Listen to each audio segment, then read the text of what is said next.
చెప్పండి, election time కదా, ఈసారి ఎవరు వస్తే బాగుంటుంది? జగన్మోహన్ రెడ్డి గారు వస్తేనే బాగుంటుంది. ఎందుకని? ఎందుకంటే ఆయన ఇచ్చిన పథకాలు కానీ అన్నీ బాగానే ఉన్నాయిగా.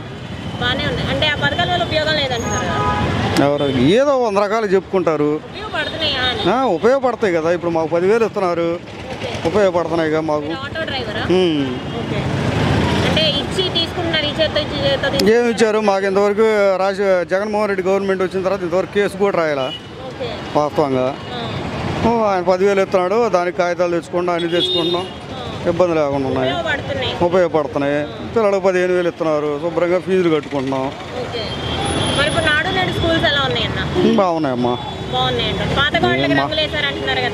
లేదు లేదు లేదు ఏదో చెప్తుంటారులే కానీ లేదు లేదు. మేము మా పిల్లల్ని కూడా గవర్నమెంట్ స్కూల్లో చేద్దాం అనుకుంటున్నాం. ఇంకా ఎందుకంటే ఇప్పుడు ప్రైవేట్ స్కూల్లో కట్టుకోలేము కదా ఫీజులు. ఇప్పుడు 15,000, 20,000, 30,000 అంటే మేము కట్టుకోలేము.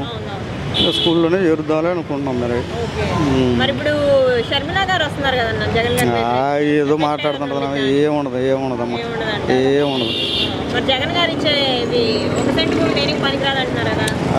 భలే వాళ్ళమ్మా, అసలు లేని వాళ్ళు అసలు ఇబ్బంది పడుతుంటే ఒక సెంట్ అంటే ఏందనుకుంటున్నారు?